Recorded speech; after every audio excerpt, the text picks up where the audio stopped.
Bonjour, une dernière vidéo sur les droites de régression et les statistiques à deux variables qui ne concernent que les métiers de la mesure. On est sur un exercice très classique avec les questions vraiment habituelles. Le contexte, on va étudier le salaire net annuel moyen en euros en France par rapport à une année. Et comme on l'a déjà vu plusieurs fois, plutôt que de s'occuper de l'année en elle-même, pour simplifier la notation, on va mettre le rang de l'année, 2005 correspondant à l'année 1, etc. Comme je vous le disais, les questions sont très classiques. Elle est représentée par un nuage de points. Là, j'aimerais bien que vous le fassiez à la fois à la main et à la calculatrice pour vous entraîner. Ensuite, on vous parle du coefficient de corrélation linéaire, de la droite de régression par la méthode des moindres carrés. Et enfin, on va travailler avec cette droite de régression pour aller exploiter un petit peu des données qui ne sont pas dans notre domaine d'étude. Je vous laisse mettre en pause et on se voit pour la correction. Ici, pour aller réaliser le nuage de points, on n'a pas trop de problèmes en abscisse. On va graduer de 1 à 8. J'ai choisi de mettre une année pour 1 cm. J'ai fait exprès dans celui-ci de ne pas vous donner d'indication quant à l'échelle pour que vous y réfléchissiez par vous-même. Ça n'aurait évidemment pas de sens de commencer son repère en graduant à 0, puisqu'on a des valeurs qui vont de 22 000 quelque chose à 26 000 quelque chose. Donc on va essayer de restreindre ça, et ce que je viens de dire nous donne une indication, on va travailler de 22 000 jusqu'à 27 000. J'ai choisi, pour avoir une taille de graphique correcte et exploitable, de choisir donc 2 cm pour 1000 euros. Ce qui nous permet comme ça d'avoir un demi-centimètre, 5 mm, pour 250 euros, ce qui nous permet quand même une assez bonne précision. Alors évidemment, on ne va pas aller placer à l'euro près, on va avoir quelques approximations dans notre tracé, mais avec une précision suffisante pour pouvoir travailler correctement. Après, donc, j'ai placé mes 8 points. On fait attention, surtout avec cette échelle en ordonnée, mais ça devrait bien se passer. Donc je suis sur la partie graphique, je vais tout de suite parler de la droite de régression.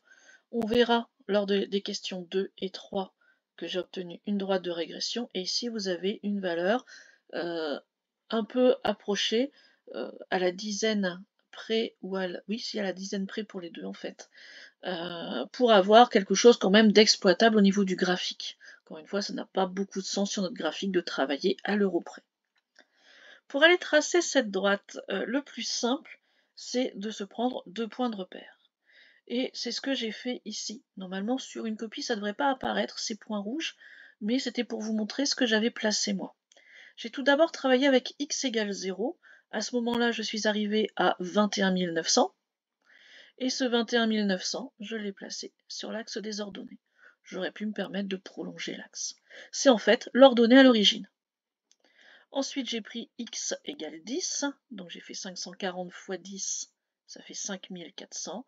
Donc je suis arrivé à 27 340 que j'ai placé, pardon 440, 21 440 que j'ai été placé ici. Ensuite, j'ai relié ces deux points, et par contre je n'ai pas fait dépasser la droite parce que j'avais gradué uniquement en abscisse jusqu'à 8, pas jusqu'à 10. J'aurais pu prolonger, pourquoi pas. Continuons donc avec la partie plus calculatoire. Pour aller donner le coefficient de corrélation linéaire, on va aller rentrer notre série statistique dans la calculatrice, et je vous conseille à nouveau d'utiliser le 1, 2, 3, 4, 5 plutôt que les années. Ça fait moins d'erreurs possibles dans les fautes de frappe. On obtient un coefficient de corrélation linéaire de 0,996. Et là, la question était un petit peu posée différemment. On vous demande pourquoi ce résultat permet d'envisager un ajustement affine. Donc réellement, on a fait un ajustement affine pour trouver ce coefficient de corrélation linéaire, et on regarde s'il est correct ou pas. Nous, notre but, c'est qu'il soit le plus proche possible de 1, ou de moins 1 quand on a des données qui sont décroissantes. Donc ici, on est très proche de 1, donc on peut dire que notre ajustement est de bonne qualité, sera de bonne qualité, puisque pour l'instant, on n'a pas encore donné réellement ce fameux ajustement. On peut poser la question différemment en vous demandant d'aller regarder simplement la forme du nuage. S'il a une belle forme allongée, on peut parler d'un ajustement affine. On sait auparavant que le coefficient de corrélation linéaire sera tout à fait correct.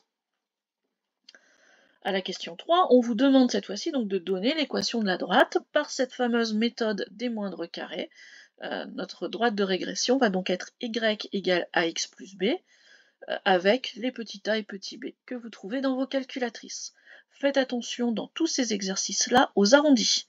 Ici, on vous demande d'arrondir au centième. Donc on fait attention à ça, ça permet comme ça d'avoir le niveau de précision demandé dans l'énoncé.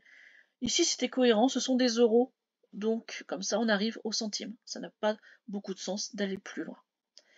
Donc je rappelle que vous devez aller chercher ça uniquement dans votre calculatrice, il n'y a pas de justification à donner. Vous allez donc chercher la partie régression linéaire une fois que vous avez rentré votre tableau. Une fois qu'on a ça, donc, j'en reviens à ce que je vous disais tout à l'heure. Pour aller tracer la droite, on voit qu'on a arrondi. Alors, cette équation de droite qui est donnée nous conforte quand même dans ce qu'on a fait. On a 540 au lieu de 541,02 et 21 900 au lieu de 21 899,39. Donc, c'était vraiment juste de la simplification. On voit qu'on est vraiment dans le même ordre d'idées. On vous demande en deuxième question d'aller déterminer par le calcul le salaire net annuel en 2018 en tenant compte de ce modèle. En 2018, donc le plus dur, c'est d'aller trouver quel rang correspond. Donc là, on fait attention qu'il n'y ait pas de décalage dans les rangs. On pourrait se dire, par exemple, 2018 par rapport à 2005, c'est 13 ans plus tard. Et on risque de garder en tête ce 13. Attention, 2005, c'est pas le rang 0, c'est le rang 1. Donc 2018, au pire on compte sur ses doigts, où on écrit sur son brouillon la suite des années avec la suite des rangs. Et on trouve que 2018 donc correspond au rang x égale 14, et on va donc aller remplacer dans notre droite x par 14.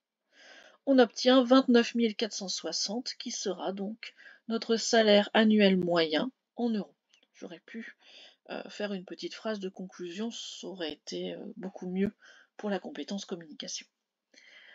Enfin, au petit c, on vous demande en quelle année le salaire net annuel sera-t-il supérieur à 32 000 euros. Ça a été coupé ici, mais c'est donc 32 000 euros. On va donc chercher quand y va être strictement supérieur à 32 000. Ce y, c'est le 540x, alors là ici, 540x plus 21 900. On va résoudre notre équation, le 21 900, qui va devenir une soustraction, et la division par 540. On obtient en faisant cette opération à peu près 18,7.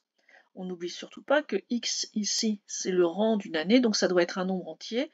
Et comme c'est un strictement supérieur, je vais donc aller chercher le nombre suivant. Attention, ici, c'est pas une question d'arrondi, c'est forcément le suivant. Donc, on va prendre x égale 19 pour notre point de départ. Donc, à partir de x égale 19, ou pour x supérieur ou égal à 19, on va avoir un salaire supérieur à 32 000 euros. Et à nouveau, on fait attention pour basculer du rang de l'année à l'année en elle-même, qui va correspondre donc à 2023. Voilà, donc c'est beaucoup de manipulation de calculatrice, et après, dans la deuxième partie, de l'exploitation de la formule y égale 540x plus 21 900. Ça sera toujours comme ça, donc vraiment pas d'inquiétude sur ce genre d'exercice, normalement ça devrait très bien se passer. Au revoir.